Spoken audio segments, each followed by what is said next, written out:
What's up, Fever Nation? Clark Nation. How do you digest a loss? I'll explain that intro later in this video. How do you digest a loss? Well, the same way you digest a win, one bite at a time. Let's take a look at the score yesterday. Let's take a look at the box score. Look at the team stats. Field goal percentage. Field goals. The Fever only had 68 shots on basket yesterday. Do you know how many shots the Fever normally averages, Fever Nation? You know how many shots the Fever normally are in the mid to upper 70s for number of shots. Now, I don't know if this was intentional. I don't know if this was a result of the watch the paint dry offense. I'm not sure what it was, but I don't want to make any excuses either, because when we get down to the nitty gritty of this, we're going to see that, in my opinion, it came down to a lack of execution when the game mattered most. That's what I saw, Fever Nation. Field goal percentage. I want y'all to really take a look at this. This might blow some of your minds. Look at the 3-point. 11 of 24. 11 of 25. Both teams hit 11. I mean, this is mind-boggling. The Fever had a better 3-point percentage. Look at the free throws. I mean, Fever, don't go off the deep end. Just entertain me for a second and indulge me. 11 of 15. 11 of 15. Does this almost look scripted? You can't make this up. Free throw percentage the same. Rebounds. This is where I thought the Lynx kind of advanced, went ahead of the Fever. The Fever, and we talked about this at the beginning of the year when it was not addressed by our goofy front office. Goofy Amber Cox, goofy Kelly Croscott, and the goofiest of all, the head coach. She wanted to put all these gamecocks on the roster, all these guards. Now, if there is a method to the madness, I can't wait to see it. I can't wait to see it. Now, let's continue. Offensive rebounds, okay. Defensive rebounds. There was a huge disparity between the offensive rebounds. That is where the Fever, I thought, lost this contest yesterday. They could not rebound when it mattered most, or did not have the desire to block out when it mattered most. Let's look at the assists. 27-28, not a huge disparity. Steals, 4-6. Blocks, 2-3. Turnovers. Now, 12 turnovers is right on the cusp of having a bad night. Because once you start entering into the teens in turnovers, you're really not setting yourself up for a good opportunity to win the game. That's a lot of turnovers when you're talking playoffs. If you're talking about preparing for the playoffs, that's a lot of turnovers. You want 10 turnovers or less when you're playing against good teams, which you're going to face in the playoffs. So while 12 is not bad, it is certainly not good either. The Lynx was at or around where you would want to be in a game of this magnitude, which is 8 turnovers, definitely under 10. Points conceded off turnovers, 15 points for the Fever, 8 points for the Lynx. Look at the points in the paint, y'all. I mean, this is almost scary. The same number of points in the paint. The fouls. One more foul. See, it's not, when you look at this, you can say, oh, that was close. Yes, but it's when you call them. It's when you call these fouls. That's what's most important. And the rest kind of speaks for itself. What I liked about the game, Fever Nation, I saw grit. I saw determination. They could have mailed it in when they went down 15. But they decided to get back in this game. They were within, was it 1 point at one point in the game? I thought the most pivotal point of the game was when our $6 million woman decided not to take the three. She opted for a turnover versus taking a wide open three, which tells me a lot about Aaliyah Boston. She was not ready for the moment. She didn't want to take that shot. Why? Why? Get used to that. That's what Stephanie has you playing this hub role. She wants you to be this facilitator. She wants you to be the 6'5" Caitlin Clark sister version. That's what it looks like to me. So you have to be able to step up and take these shots, Aaliyah. That was a wide open look for you. Courtney Williams was nowhere near you to defend that shot.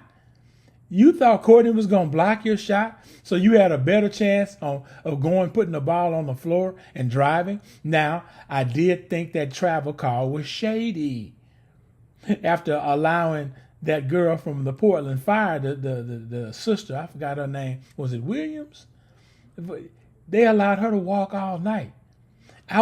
It blew my mind how many times they let her travel in the paint yesterday. And I was saying to myself, if this were the Fever, they would be calling that traveling. And I'd be doggone if the first time the Fever traveled, they called it immediately. Then we see a play in the game where Olivia Miles walked the ball up the floor, kind of almost pulled a Russell Westbrook. Took 3 steps before she dribbled the ball, and the refs didn't even call it. I don't want to get into the aspect of the officiating because it's trash. The officiating is trash, and we know it. But in spite of the officiating, the Fever had an opportunity to win that game. They had a unique opportunity to win the game. Okay? They were in the game. They were never, the league got away from them. Then they got back in the game. What was it, 98, 96? Boston gets a shot. Could have been the big shot for the lead. She opted, she deferred.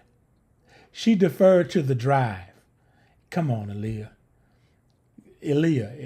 Caitlin had drew all the attention to her. You had a clean look. No reason not to take that shot. Now, you're going to have to get used to that. When you go on your podcast today, or when that next time you go on with Candace Parker, Candace, you got to check her on that. Because I know you would have took that shot, Candace. You got to get your girl up on game by taking big shots like this. Now, would that have been the difference in the game? I think it would have been a pivotal moment. Because if you turn the tides at that moment in the game, now you put the pressure on Minnesota to close at home. And we have a closer. Oh yeah, we have a closer. Everybody was going to get wide open looks. When you have a closer like Caitlin Clark, everybody's going to get a wide open look in a pressure-packed game. Guarantee. Yeah, so in the beginning, we saw the intro. That was an old school movie called Frankenstein. Can you believe that the narrative has shifted from WNBA to this other topic? Why are we talking about men and women's sports now? Why is this even a topic? You got the coaches coming out. Everybody's afraid to say what they should say. Now, for those of you, and here is my argument. It's a choice. This is a choice. Choosing to support that issue is a choice. Choosing to not support that issue is a choice. Here's the difference between the two. The people who choose not to support it are being ostracized. If you can choose that, if you can make that choice and choose to represent it, just like Coach Cheryl Reeves, that shirt she wore during the game, that was a choice. If I choose to wear a t-shirt that's in opposition to that, why am I the villain? Why am I being vilified? It's a choice. If you can be, what's the word I'm looking for? If you can be respected for your stance in that moment, for wearing that shirt Coach Reeve had on, Cheryl Reeves, for the Minnesota Lynx. It was a nationally televised game. No, don't make any mistake about this. None of this was hidden. And even ESPN, one of the ESPN announcers brought it up too. They were highlighting that issue. And again, this boils down to choice. It's a choice. If you can agree with it, why can't I disagree with it? If you can be respected for agreeing with it, why am I disrespected for disagreeing with it? If I respect your choice, why can't you respect mine? That's what this boils down to. They're trying to ISO Sophie Cunningham for the statement that she made. Hold up.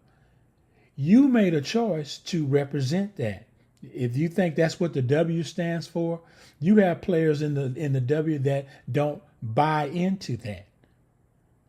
They want to protect women in sports. What's wrong with that? If you think that they should open up the game, is the WNBA crumbling? Is this an admission that Caitlin Clark is so good and so much better than the other players? We need men in the W. What are you going to call it? What are you going to? It can't be the WNBA anymore. What are you going to call it? And is that what the W needs? So y'all we can stop talking about Caitlin Clark? Is that what you all are willing to entertain, just so we can stop talking about CC? Is that what we're doing now? Is that what we're doing? It isn't real. There's no conspiracy, John. It's in your mind. You understand? Maybe.